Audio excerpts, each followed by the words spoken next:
Today we're making some beautiful wontons with a black bean and ginger dressing.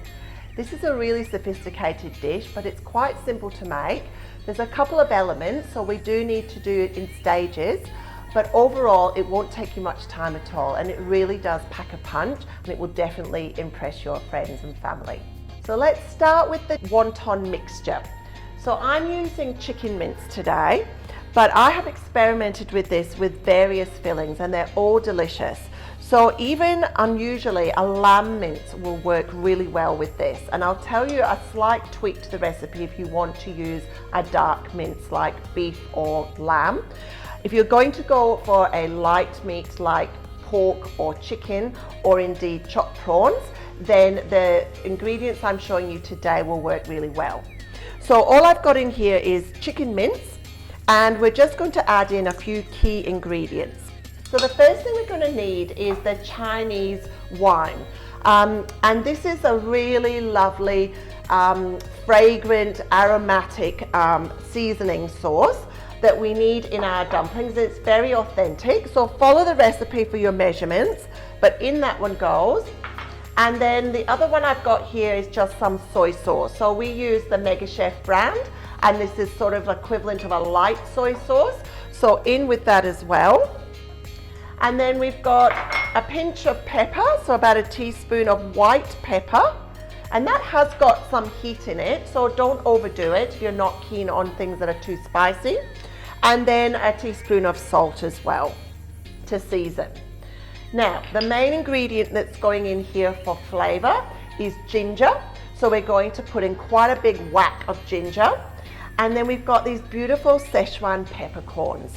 And we're going to just crush up some of these Szechuan peppercorns, and they're going to give a perfume. It's going to be a real little surprise inside that wonton.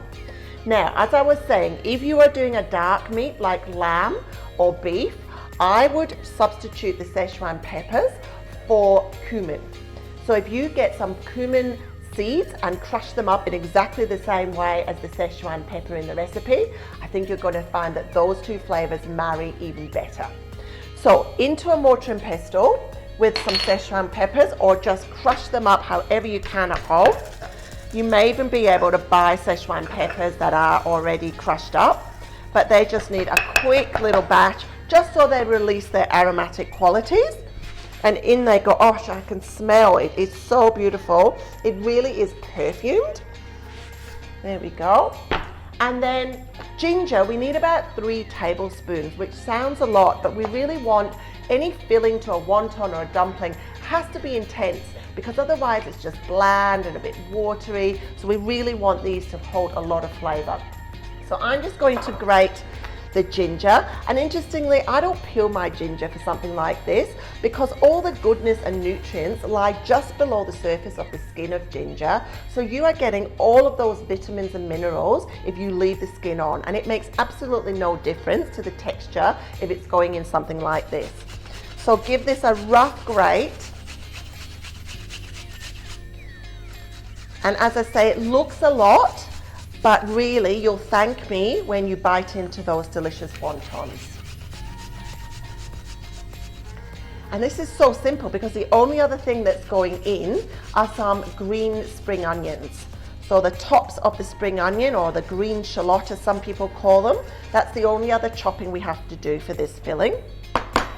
Lovely, a big pile of grated ginger, that's about 3 tablespoons. Okay, and now the tops of those spring onions. So I'm using about 3 in this recipe. So I'm just going to tear those off. Make sure you give them a wash, and then just thinly slice. You definitely don't want these too chunky, because these are not going to be pre-cooked. These are going to just go straight into the mixture, and then they're going to be poached. That's fine.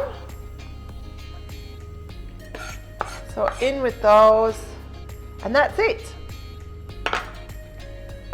So we're just going to give that a good mix through. We really want all of those flavors to combine.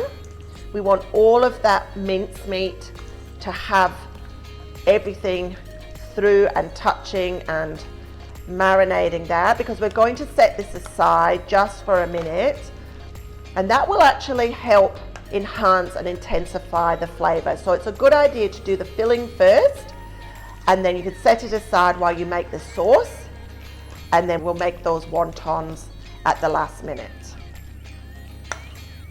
Okay, fabulous. So now we're going to move on to that black bean and ginger dressing. So we need to start with about 4 cloves of garlic. So to peel your garlic, just give it a good bash with the side of your knife, and that releases the skin really easily.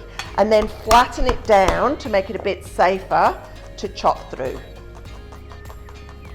Now this sauce is going to be cooked, so you don't need to worry too much about your knife skills, but you do want this quite thin, quite fine chop.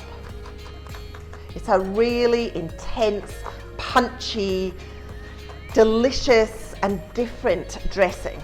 So it's something that you can make ahead. It will keep in the fridge in a container with a lid, will keep for about 2 weeks.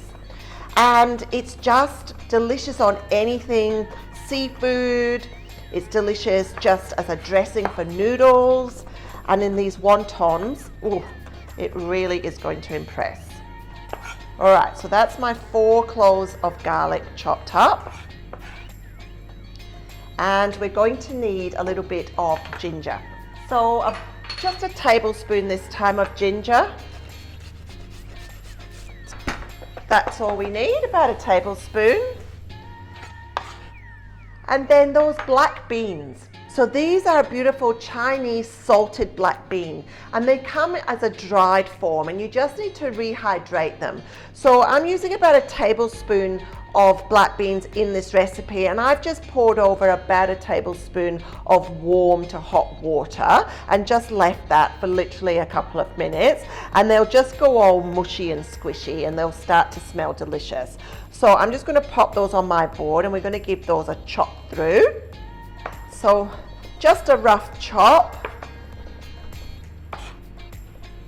So that's perfect, and we can add that into the same container as our ginger, because it's all going in the pot together when we cook. And then we're going to need a little bit of dark palm sugar. Now we've given you light palm sugar in all the other recipes, but the dark palm sugar is a more caramelized version. So it's got a much nuttier, richer toffee flavor, and we need it in this recipe to give that real luxury feel. And it will also combat the saltiness of those black beans. So about a tablespoon and a half, and you'll find that this dark palm sugar cuts quite easily. It's almost like a semi-set caramel, and it's absolutely addictive. So you should try a little, but not too much. A rough chop, because that's then going to dissolve as it cooks. Beautiful. Reminds me of toffee apples. And then we need a little bit of black pepper. So we've got black peppercorns, and we're just going to give them a bash. And you might be thinking that all of this hassle of crushing fresh black peppercorns is a bit of a bother. Well, that's up to you, but this does give a much fresher, more fragrant and aromatic result. So if you crush your peppercorns to order with each recipe, you're really going to see the benefit of that spice. Just a quick bash to release, and then into our pot. Then it's just our spring onions, and this time we're using the other part of it. So 3 white parts of spring onion will go into the sauce. So waste not, want not. We've got the tops in the wontons and the bottoms in the sauce. So give those just a little fine chop. Add that to the mix. And then we're going to pop it in a saucepan. So let's pop that into a small saucepan. And this is just going to need to simmer for a few minutes, not very long. So we're just going to add in the last of our ingredients, which is the 2 soy sauces. We're going to use the ABC sweet soy sauce, and we're also going to use our light soy sauce. So measure those out according to the recipe and pop those into your pan. And then we're just going to pop this onto a low simmer. And at the end, we'll freshen it all up with a squeeze of lime. All right, now this sauce has got everything in there apart from the oil. So add in your oil, measure it, not like me, measure it from your recipe, and then a little bit of heat, and that oil is going to help fry off those aromatics, the garlic and the ginger. So let's just keep that on a high heat until it starts to simmer. And the other thing that's going to happen is it's going to caramelize because of the sugar content. So straight away I can start to hear a sizzle. That tells me that it's doing its work, and we're going to start and wait till it releases all of those beautiful aromatic smells. So just turn the heat down. Once it starts to bubble, turn it down to a low heat and then leave it for about 5 minutes. So it really infuses with flavor, and that's a very gentle heat I've got happening there. It'll just simmer away without catching and burning, but it does need that time to all blend together. And that's the sauce done. So let's make the wontons now. So we're using the square wonton wrappers, and these are really easy to use. They're almost like a sort of pastry or a pasta, and they're just the simplest thing to make. So I would allow for a main meal probably about 6 of these wontons, with a nice amount of filling in would be ample. If it's an entree, obviously about 4. So let's just have a few of those laid out. And we've got our mixture that we made earlier. So we'll just pop in a decent amount into the center. So just a nice amount, not overly filling them, but at the same time, you know, they do need to have some substance. And these square wrappers are quite large, really. So then just a little bit of cold water, wet the outside edges, and then take your corner and make a triangle, and then just press to start sealing it. But then just make sure that you come quite close to the meat mixture and push the air out to the edges, rather than starting at the edge and folding in. So if you start with a nice tight section around the meat mixture, you're going to get a much better result. Your wonton will not split, and you won't get a watery taste or a watery texture when they're cooked. So the idea is a nice tight parcel with no air inside the wonton wrapper. So we'll just do a few more. Over we go. Start by sealing the top, and then start to feel where the mixture is so that you can push the air out to the side. If there's a little bit of mixture that comes out, that is okay. Get rid of it and make sure that your edges are sealed.